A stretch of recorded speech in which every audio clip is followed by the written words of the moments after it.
Please, let's take our seats. Ladies and gentlemen, allow me another moment so that we can celebrate a distinguished Kenyan in our midst, a Kenyan American, the first one to win a state assembly seat in Minnesota, the United States of America. In our midst, we have Hulda. Mpigeni makofi jameni. Huyu Mkenya ameenda Marekani na akashinda kiti ya ubunge kule. Asanteni sana. Your Excellencies, distinguished guests, ladies and gentlemen, it is an immense pride that I join you in celebrating the 61st anniversary of our nation's birth. At this pivotal moment, we reflect on the values of our sovereignty and celebrate the enduring legacy of those whose patriotic efforts took down the bastions of imperialism. Their sacrifice set our republic on the path of liberty, unity, peace, enterprise, and democracy. Today, we affirm, by reflecting on what we have accomplished since raising the flag of our nation, that by staying true to our national identity, we have remained consistent through seasons of abundance and scarcity.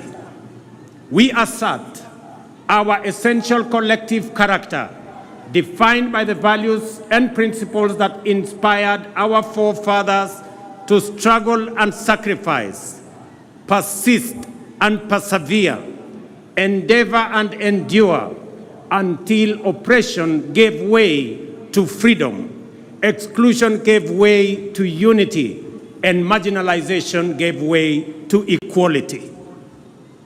We remember that our nation was born from the painful sacrifice and tireless, often lonely, and grueling efforts of men and women driven by the conviction that their sweat, tears, and blood were a worthy price to pay for ushering millions of their brothers and sisters from the dark, cold nights of imperial brutality into the warm daylight of freedom. Before 1963, our people were compelled to work hard to enrich colonial settlers.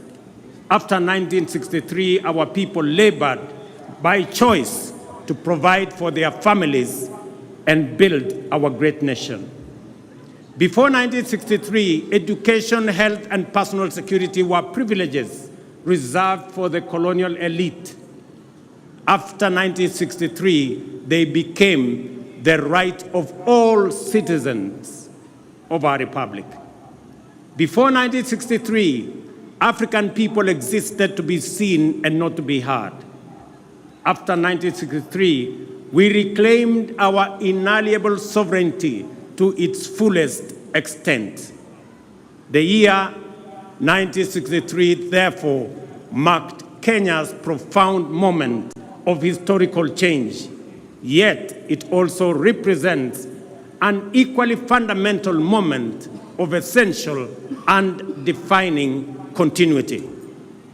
Our circumstances changed forever, and our horizon was illuminated by the forces of possibility, the dawn of opportunity shining brightly. Yet our values, hard work, unity, and determination remained constant. We applied these same principles to build our nation after we liberated it. There is an important point worth emphasizing. In our time, our generation must never focus so much on the present that we forget where we were only 6 decades ago. We must not ignore the fact that our freedom, democracy, and development were achieved through the contributions of millions of determined patriots, nor should we underestimate the time and patience it took for them and for these small progressive efforts to accumulate into an unstoppable momentum towards freedom and nation building. It may have been easy to despise individual freedom fighters as they ventured into a forest of uncertainty and to underestimate their ambition to free Kenya from colonialism. Yet, that is precisely how we gained our independence. Courage and hard work, determination and patience, and the confidence that we are not alone are always what it takes to make meaningful strides as a nation. Today, I want to encourage my fellow countrymen to keep this perspective in mind. As we aspire for more and better, we must not give way to despair, pessimism, or skepticism when faced with challenges, but instead forge our path forward with courage, hope, determination, and ambition. I declare my unswerving faith in the ability of our people to interrogate policies and hold the government to account. This is the essence of democratic freedom, a civic duty for citizens, a responsibility for leaders, and a necessary imperative for our success and progress. We have experienced a particularly challenging time as a people, largely owing to dynamics beyond our control, resulting in high cost of living, greater difficulty in finding employment, and fewer opportunities for entrepreneurs. Consequently, there was widespread anxiety about the economic stability of our nation, demanding urgent and appropriate interventions and effective solutions. The bottom-up economic transformation agenda was inspired by our determination to confront these fundamental challenges directly and with ambition. Our aim was first to lay the foundation for robust economic activity to generate millions of opportunities at the bottom of the economic ladder each year and drive substantive, inclusive, and sustainable growth. Our key priorities were to reduce the cost of living, stimulate enterprise, boost productivity, create jobs, foster a conducive environment for institutional and infrastructural development, and promote investment in manufacturing, industrialization, and export competitiveness. As a starting point, it was critical for us to tighten our belts and make significant sacrifices to reset our public finances on a sustainable path, enabling intensified investments in the strategic pillars of our plan and the cross-cutting enablers of rapid transformation. I acknowledge, ladies and gentlemen, the work we have done and the milestones achieved in creating the necessary conditions for progress in every value chain that support the pillars of our plan. There is a time to resist and a time to accept, a time to deny and a time to admit, a time to doubt and a time to believe. In the face of undeniable evidence, skepticism must give way to confidence, and we must reject the deceptive embrace of disinformation and fake news. The results and positive impact of our collective pursuit of fundamental economic change can no longer be wished away. Ladies and gentlemen, financial inclusion, for example, is now a reality for millions. The Hustler Fund is marking its second anniversary on a highly successful note, having empowered millions by lending a total of 60 billion Kenya shillings so far, liberating millions from predatory lenders and precarious financial situations, and enabling them to meet their needs, fund their hustles, and build their credit scores. Our ongoing conversation with borrowers focuses on concerns related to short-term duration, modest loan amounts, and the time required to increase borrowing limits. In response to this feedback, the fund has designed a new product, the Bridge Loan, to help Kenyans with good credit scores to transition from personal loans to enhanced facilities offering larger loan amounts with longer repayment periods. This will enable Kenyans pursue bigger opportunities and better investments. Ladies and gentlemen, not only have we registered successive historic gains against the shame of hunger for the last 3 seasons, we are also firmly on the path towards surplus production. This impressive rise in productivity has multiplied the incomes of farmers in maize, tea, sugar, coffee, and dairy value chains.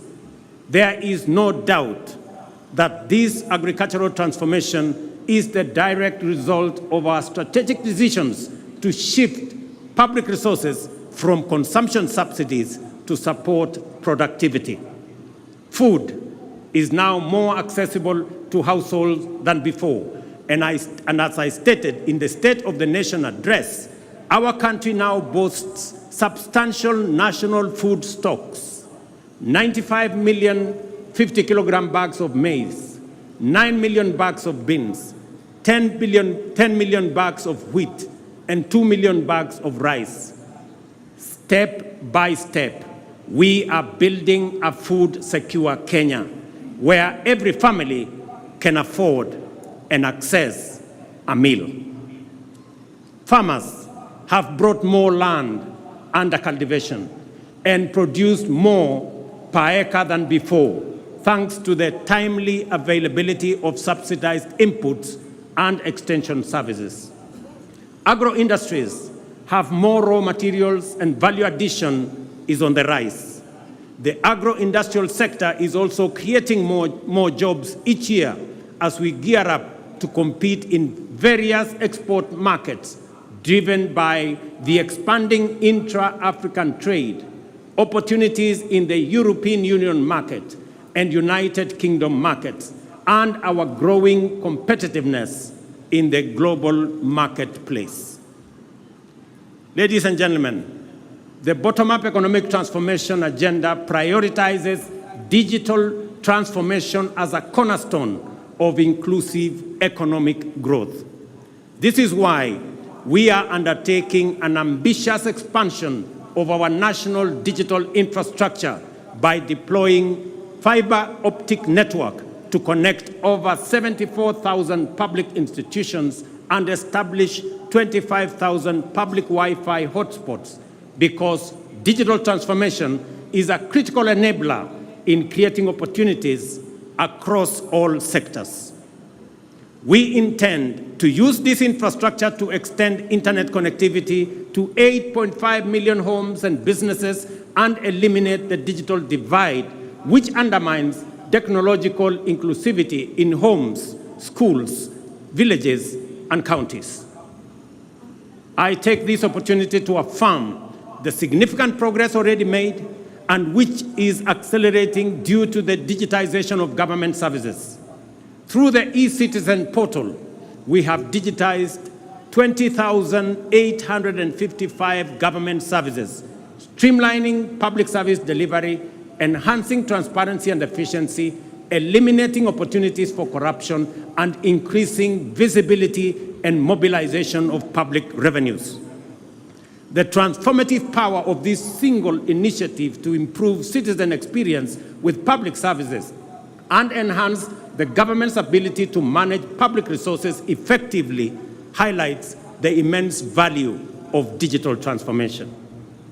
Additionally, our digital transformation strategy is making significant contributions to skills development and job creation.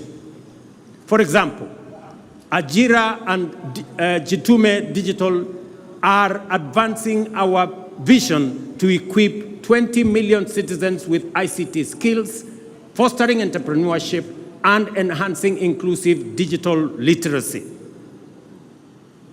In other words, an additional 20 million Kenyans are being prepared for higher productivity in the digital economy.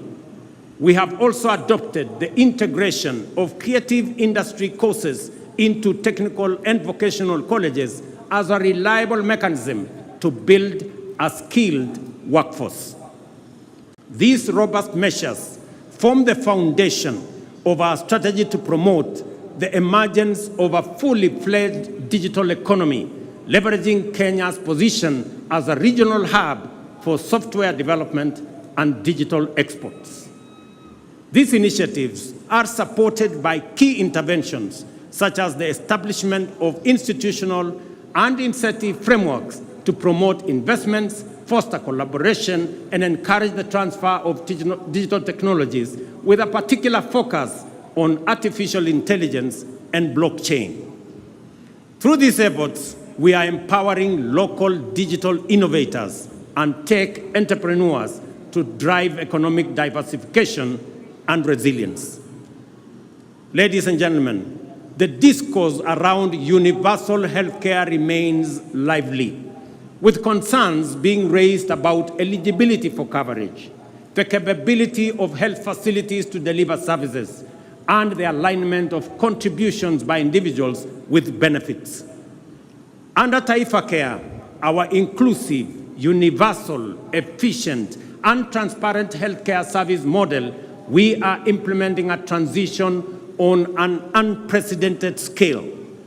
We have successfully transitioned 5.6 million citizens from the National Health Insurance Fund and registered an additional 11 million Kenyans under the Social Health Insurance Fund.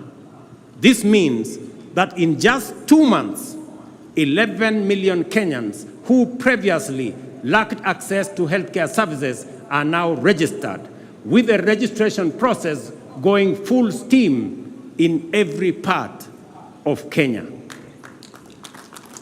I commend Kirinyaga, Nyeri, Bomet, Embu, and Lamu, the 5 leading counties so far in Taifa Care registration. At the same time, I encourage the people of Marsabit, Garissa, Mandera, West Pokot, and Turkana, who have the least registered members, to mobilize, register, and take advantage of the benefits of this transformation program. Taifa Care ensures healthcare access for all registered citizens without discrimination of whatever kind. The program has accurately determined the cost of healthcare services and products, ring-fenced resources for equipment and facility improvement, and leveraged digital technology to radically enhance the management, coordination, and delivery of healthcare, promoting efficiency, transparency, inclusivity, and sustainability. No public service delivery project of this scale and ambition has ever been undertaken in the history of our country. We are confident, however, that this will be quickly surpass. We will quickly surpass the 16.5 million citizens so far registered and provide all Kenyans with high-quality health care that is effective, efficient, affordable, and sustainable.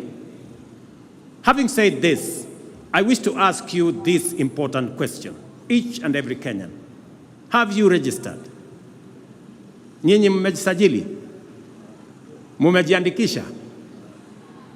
Those who have registered often find that many of the issues, concerns, fears, and questions are fully addressed to their satisfaction in the registration process. I therefore encourage every Kenyan to register and enjoy the fundamental constitutional right to health care that is being rolled out. Ladies and gentlemen, after 2.25 years, the decent, durable, dignified, and affordable houses we promised Kenyans are finally here. Since September this year, 1,200 affordable housing units have been completed. Additionally, the State Department of Housing has advertised 4,888 units available for sale to the public through the Boma Yangu platform as we talk. Our goal to increase the number of mortgages from 30,000 to 1 million has now shifted gear. Our delivery pipeline for affordable housing now has a total of 124,000 units at various stages of development across Kenya, while a total of 840,000 units planned projects over the next 4 years are projected to create a minimum of 1 million jobs. Ladies and gentlemen, despite the multiple challenges and crises we have had to grapple with, we have succeeded in keeping our commitments, taking steady steps towards our aspirations, and moving our nation closer to its destiny. Work is underway across the country, and the opportunities are opening up for many citizens, especially our young people. Over the past 2 years, the number of employment opportunities has increased with new jobs for teachers, agricultural sector workers, healthcare professionals, building and construction, seafarers, and outside Kenya under our labor mobility program. The affordable housing strategic pillar of our bottom-up economic transformation agenda has so far created 200,000 jobs and thousands of indirect opportunities across the building and construction value chain. The universal healthcare coverage pillar has engaged 107,000 community health promoters alongside other healthcare professionals employed to support our vision of a functional national healthcare system.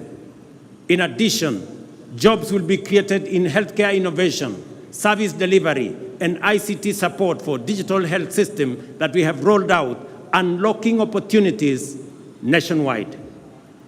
Furthermore, we have recruited 56,000 teachers to address the chronic teacher shortage problem and move the national teacher-to-student ratio closer to the United Nations recommendation of 1 teacher for every 40 learners. This December, we are hiring an additional 20,000 teachers, while our rejuvenated micro, small, and medium enterprise sector has generated 840,000 jobs this year. To address the urgent need to create opportunities for the hundreds of thousands of young men and women entering the labor market annually, we have expanded the employment opportunity spectrum and implemented strategies to secure jobs abroad to facilitate mobility and placement of suitably qualified Kenyans. Since September 2022, more than 243,000 Kenyans have secured international job opportunities in healthcare, in agriculture, and construction sectors, among other sectors. In the last 2 months alone, 12,000 have secured jobs abroad. So far, we have completed bilateral labor frameworks with 7 countries, while agreements with 2 more countries are awaiting signature. Additionally, agreements with 13 other countries are at various stages of negotiations, and we project to connect up to 2 million Kenyans with jobs abroad once this exercise is completed. Our digital superhighway and creative economy program, which involves laying 100,000 kilometers of last-mile fiber optic infrastructure and establishing digital hubs nationwide, is designed to create digital jobs at the grassroots. To date, 690,000 citizens have been trained in digital skills through the Ajira and Jitume programs in various learning institutions, including TVETs and constituency innovation hubs, out of which 180,000 young people have already been linked to online job opportunities, well on track to creating 1 million jobs through this program. Our special economic zones and export processing areas are boosting investment, manufacturing, exports, creating jobs, and increasing national wealth. In the past 2 years, we have licensed over 80 companies within these zones, creating 14,000 jobs. The 6 export processing zone flagship projects in Busia, Kirinyaga, Murang'a, Eldoret, Kwale, and Nakuru are now being developed are set to generate another 30,000 more jobs. Additionally, the ongoing operationalization of Dongo Kundu and Naivasha special economic zones will create an additional 26,000 jobs, facilitating private sector special economic zones investments and supporting county and public special economic zones operations. At the same time, young people are actively contributing to climate action, urban neighborhood improvement, and landscape restoration through the Kenya Urban Resilience or Climate Works program. Recognizing the urgency, scale, and importance of these efforts, Climate Works is designed to be ambitious. So far, 21,560 Kenyans have been engaged in Nairobi, with nearly 48% being women, reflecting a strong commitment to gender parity. The program will soon be expanded nationwide to engage 200,000 young men and women in critical infrastructure and environmental projects within our towns, cities, and communities. This initiative not only offers opportunities, but also empowers young people to strengthen the foundations of urban living and tackle climate change. We are also investing in local content creation to enhance the quality and competitiveness of Kenyan creative products for export, while facilitating the development of digital platforms to contribute and to distribute Kenyan creativity to global audiences. I am confident that we are firmly on course to transform opportunities for our creative industry. I salute the actors in our creative space whose work brings life to our cities, streets, and screens. Yet, their achievements are overshadowed by injustice. Musicians, who are the heartbeat and soul of our culture, have long been denied their rightful earnings. It is unacceptable that an artist earns as little as 10,000 shillings a year, while those tasked with collecting their royalties pocket millions monthly. This injustice, ladies and gentlemen, must end. The Kenya Copyright Board, in conjunction with industry players and e-citizen, must establish a transparent, real-time system for royalty collection and distribution to rightful owners and beneficiaries. As we champion this cause, Kenya is also preparing for global leadership by bidding to host the 2026 World Creative Economy Conference, signaling our commitment to celebrate our talent and showcase our vibrant culture to the world. Hosting this conference will be a bold declaration of Kenya's leadership in the creative economy.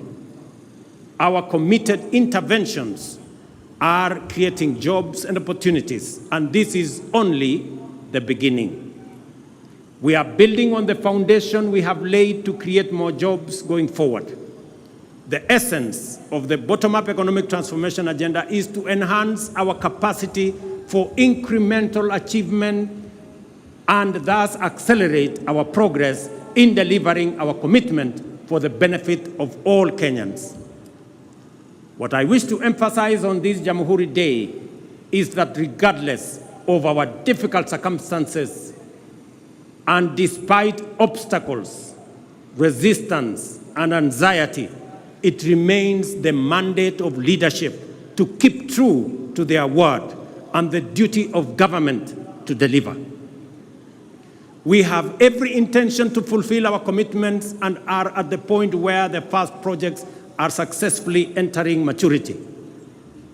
The deliberate, unintentional effort to develop effective strategies for creating employment opportunities within our broader economic transformation agenda is bearing fruit. From the current numbers, it is clear that employment opportunities, whether domestic, international, or online, will increase significantly in the coming days.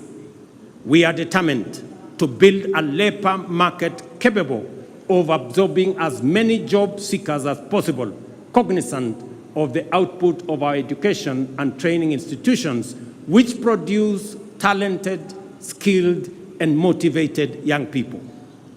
By doing the hard work and heavy lifting now, we are laying the foundation for citizens to seize opportunities in the coming future. As we do this, let us reflect on the lessons of history and rise above our political differences to deliver for Kenya. Those who came before us overcame far more turbulent divisions to score a historic victory whose everlasting legacy benefits us today and will endure for posterity.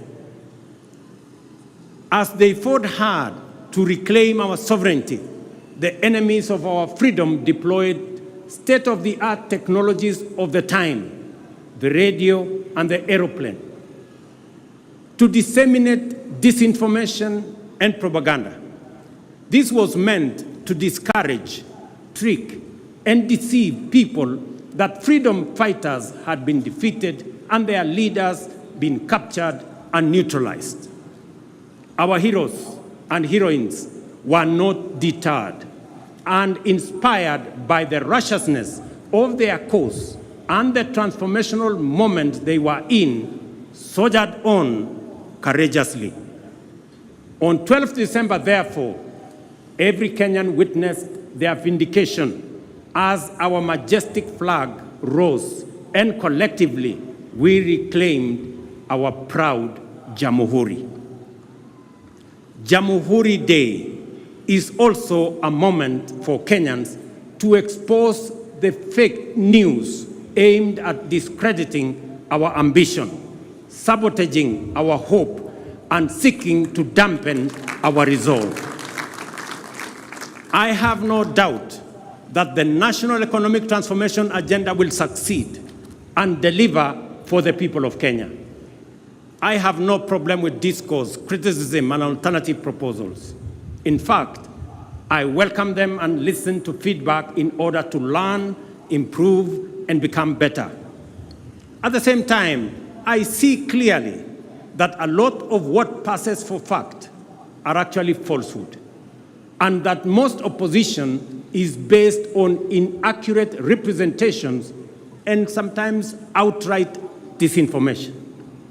We are at the stage in our social development when digital technologies have immense capacity to amplify disinformation, magnify fake news, and distort facts beyond all recognition.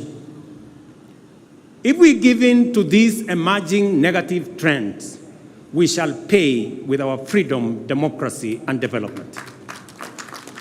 I therefore urge all Kenyans to participate fully in our democratic discourse, even as we work hard in nation building. At all times, let us endeavor to engage on the basis of truth.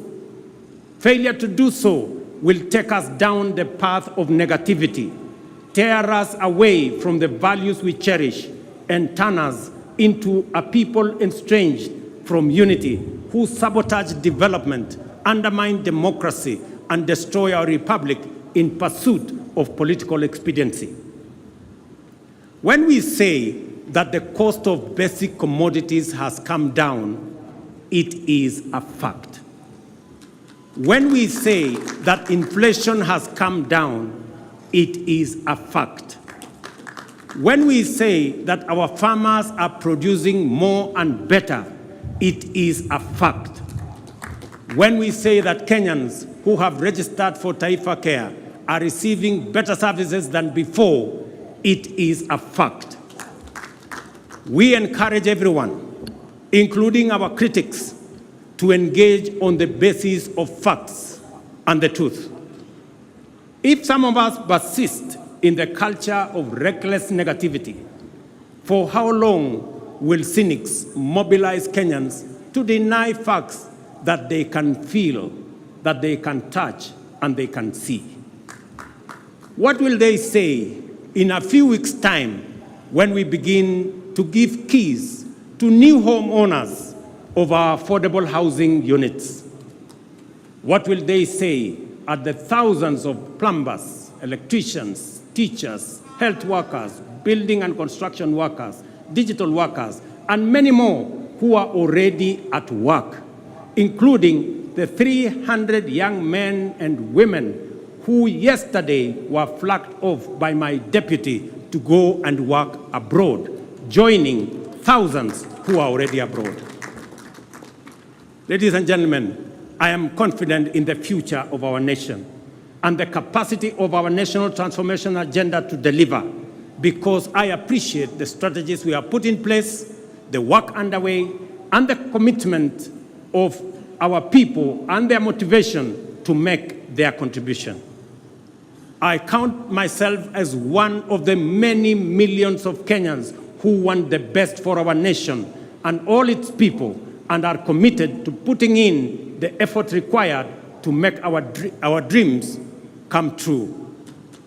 We are driven by strong hope and unwavering optimism, as well as unfailing desire to reach for a better tomorrow. It is confidence based on understanding, hope built on truth, and optimism that stands on the firm foundation of facts. We must do all we can to maintain the essential character of our republic as an open and free democratic society. This implies that we must also do all we can to ensure that our political competition and rivalry never degenerates into contest to assault democracy, oppose development, and demoralize the people. We must remember that whatever else sets us apart, we are united by a desire to achieve the best for Kenya and its people. With this in mind, we must promote inclusion and broaden our platform for collective engagement to allow articulation of diverse viewpoints and the expression of fresh, new, and bold approaches. To be transformational, we must be ready to transform ourselves and our strategies on a continuous basis. I will continue to reach out to Kenyans of all walks of life, regardless of the ideological persuasion, to maximize the cross-pollination of the flower of our republic and guarantee robust seeds for future seasons. You must never underestimate your power as citizens and your ability to create positive change individually and all of us collectively. Over time, we have made gradual and steady changes to many of the economic development strategies in order to take on board feedback from the people.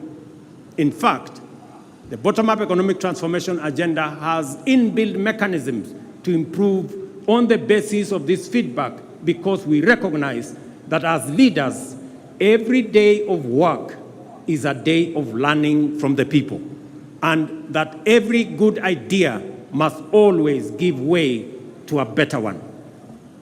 Listening, therefore, is a primary component of effective leadership, and national transformation is a collective enterprise of all citizens.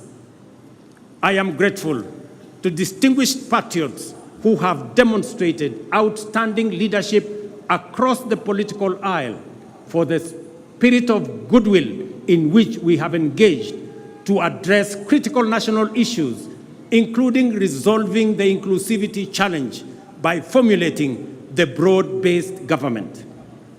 I also appreciate the good wishes, encouragement, and support from leaders with whom I continue to discuss matters of importance to our nation.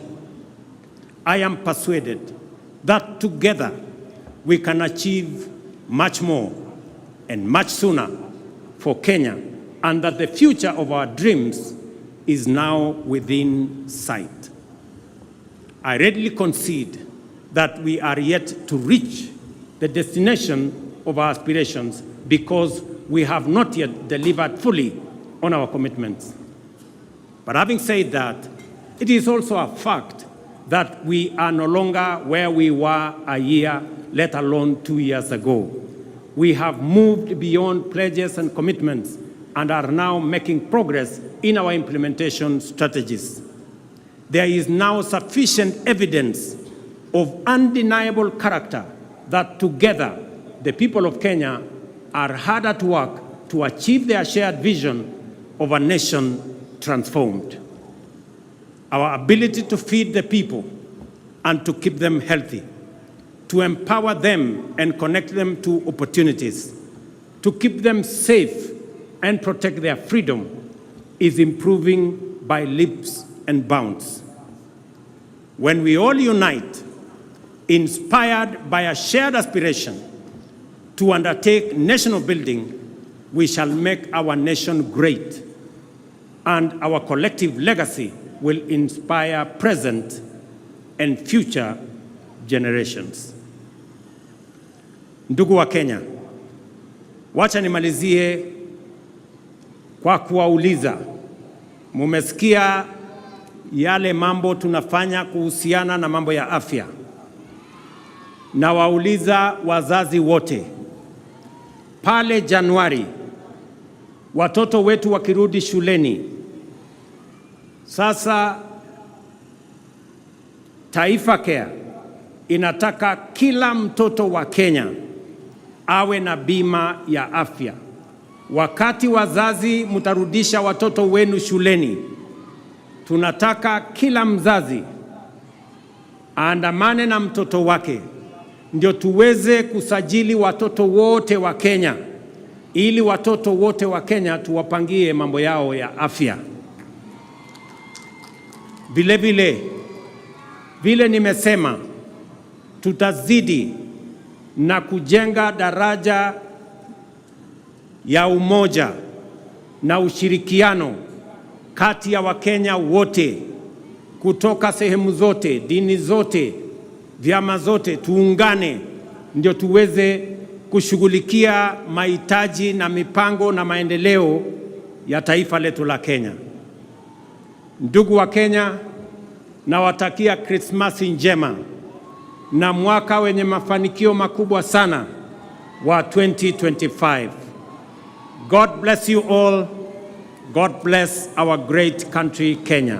Asanteni sana. Asante sana Mheshimiwa Rais.